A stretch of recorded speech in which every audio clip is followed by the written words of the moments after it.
Bagaimana hukum mengqadha puasa wajib di bulan Syawal? Apakah puasa sunnah Syawalnya dulu yang dikerjakan, atau mengqadha puasa wajibnya? Apakah boleh mengqadha puasa wajib sekalian dengan niat puasa sunnah Syawal? Ustazah mohon jawabannya dari Ustazah. Mengenai puasa sunnah di bulan Syawal yang kita ingin kerjakan dengan qadha puasa wajib kita selama bulan Ramadan ini, selalunya teorinya sama, yang wajib didahulukan dari yang sunnah, gitu kan? Yang wajib itu harus didahulukan dari yang sunnah gitu. Nah, ngapain kamu punya pekerjaan, ngapain kamu ngerjain kerjaan sunnah kalau kamu yang wajibnya belum kamu kerjakan? Itu sama aja kayak ada orang bangun di waktu malam, dia belum sholat isya tapi udah tahajud gitu. Lah ya ngapain dia tahajud, orang isyanya aja belum gitu kan? Isya dulu baru kemudian kamu bisa ngerjain tahajud. Nah, terus bagaimana dengan orang yang punya puasa hutang nih, punya hutang puasa Ramadan, sementara dia juga ingin menjalankan puasa 6 hari di bulan Syawal, yang kata Nabi Muhammad SAW, man sama Ramadan thumma atba'ahu bisittin min Syawal faka'annahu samad dahr. Siapa yang berpuasa Ramadan kemudian diiringi ditambahkan dengan 6 hari di bulan Syawal, maka seolah-olah dia telah menjalankan puasa selama 1 tahun penuh. Ini yang membuat ahli tarim itu kalau udah lebaran, itu lebaran cuma sehari aja. Lebaran sehari di tanggal 1 Syawal, besoknya persis kayak bulan Ramadan lagi, hanya aja nggak ada taraweh. Itu aja bedanya. Sisanya tuh persis banget dah kayak bulan Ramadan lagi. Nggak ada orang jualan makanan di waktu siang, kemudian semua orang pada puasa gitu kan. Semuanya tuh selama 6 hari. Nah, nanti datang tanggal 8 gitu ya, tanggal 8 Syawal sudah selesai nih puasanya nih, 7 hari, hari ke-8 di bulan Syawal itu mereka baru tuh bener-bener menjalankan lebaran. Maksudnya puasanya bener-bener udah habis tuh kalau udah kayak begitu gitu. Nah, tapi kan kita nih kan nggak senegara ngerjain itu, jadinya juga memang sebaiknya ya kalau memungkinkan untuk dilaksanakan silahkan laksanakan. Meskipun para ulama mengatakan tentang sit Syawal, 6 hari di bulan Syawal itu nggak harus berturut-turut dan nggak harus mulai dari tanggal 2. Artinya kalau misalnya kamu tanggal 5 atau kamu ambil Senin Kemisnya 6 hari di bulan Syawal, yang penting ada 6 hari di bulan Syawal, kamu udah dapat pahalanya seperti puasa setahun penuh tersebut. Begitu ya. Nah, jadi 6 hari puasa di bulan Syawal. Nah, masalahnya bagaimana dengan yang masih punya qadha puasa Ramadan nih? Ada 2 pendapat teman-teman sekalian. Bisa dilihat ini di dalam kitab I'anatul Talibin ala Syarhi Fathil Mu'in gitu ya, tentang 2 pendapat ulama ahli sunnah wal jamaah atau ulama syafi'i ini ya, yang saya akan nukilkan pendapatnya ini ya. Jadi ini bukan menurut saya atau menurut siapa gitu kan, saya bukan seseorang yang dalam kapasitas itu teman-teman, dan lagi pula ngapain kita berpendapat jika memang sudah ada pendapat dari para ulama-ulama gitu ya.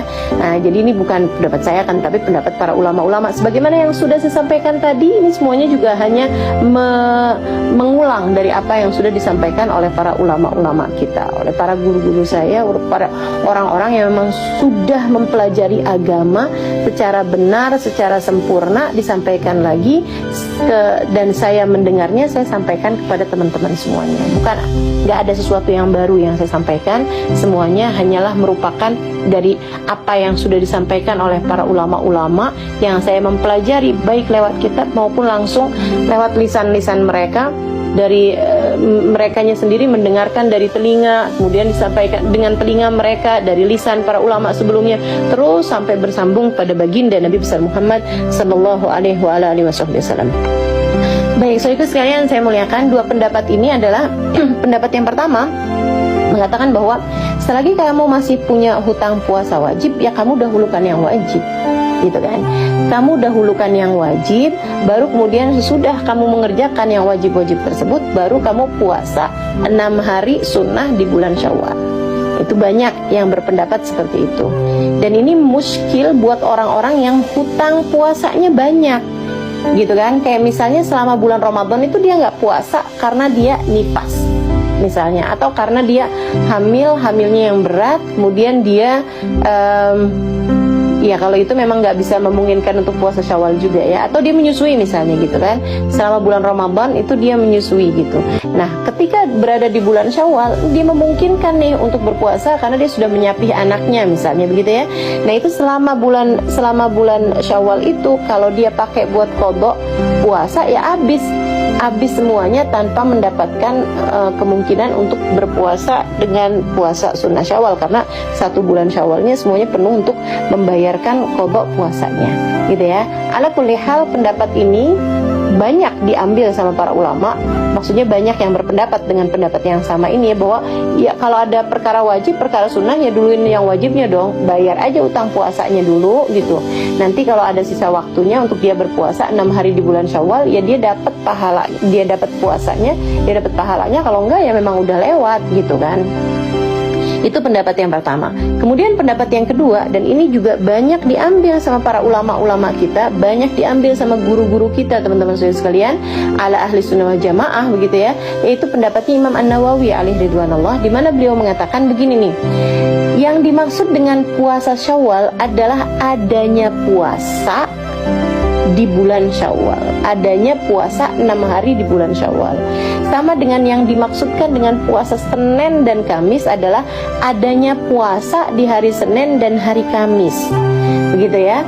Maka ketika seseorang mengerjakan puasa 6 hari di bulan Syawal, dia meniatkannya untuk membayar qadha puasa dia di bulan Ramadan, maka dengan itu qadhanya menjadi lunas, dengan dia maksudnya qadhanya menjadi terbayarkan dengan dia puasa 6 hari di bulan Syawal tersebut, dan dia pun juga mendapatkan pahala puasa Syawal kalau dia meniatkannya dengan dia menjatuhkannya pada bulan Syawal.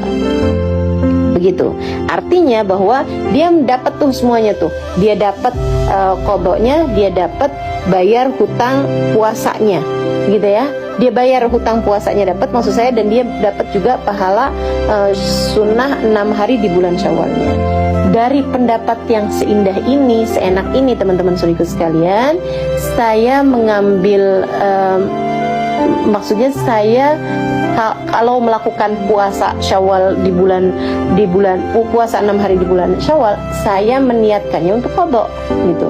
Jadi saya niat malamnya itu nawaitu shoma ghadin an qadha fardhi syahri Ramadan, gitu ya, an qadha fardhi syahri Ramadan wa an shaum Syawal wa an shaum sit min Syawal, gitu ya. Jadi saya niatkan, ya Allah, saya niat puasa besok hari, atau kamu bisa pakai bahasa Indonesia, ya Allah, saya niatkan puasa besok untuk puasa qadha saya, dan juga untuk 6 hari di bulan Syawal, atau untuk melaksanakan salah satu puasa dari 6 hari di bulan Syawal, seperti itu gitu. Dengan cara itu kamu dapat dua-duanya gitu ya. Demikian pula untuk kamu kalau melaksanakan qadha puasa Ramadan kamu nih, misalnya kamu puasanya punyanya 10 hari qadha puasa, atau puasa kamu yang batal di bulan Ramadan karena kamu menstruasinya 9 hari tambah 1 harinya itu memang datang buka puasanya atau datang mensnya pada udah jelang-jelang puasa, jelang-jelang buka puasa gitu ya. Jadi kamu utangnya 10 hari misalnya gitu. Kamu udah puasanya nih, selesai nih di bulan Syawal 6 hari misalnya. Nah sisa-sisanya nih yang 4 hari kamu bisa qadhain entah di bulan Syawal entah di bulan-bulan yang lainnya. Sengaja juga kamu taruhkan di hari-hari yang kamu sunnah berpuasanya teman-teman. Kayak misalnya Senin, Kamis, misalnya Ayyamul Bid 13, 14, 15 misalnya gitu ya. Dengan cara seperti itu kamu dapat bayar hutang puasanya, dan kamu juga dapat puasa sunnahnya atau pahala atau fadilah puasa sunnahnya, karena kamu menjatuhkan puasa kamu tersebut pada hari-hari yang memang dimuliakan Allah Subhanahu wa taala untuk berpuasanya.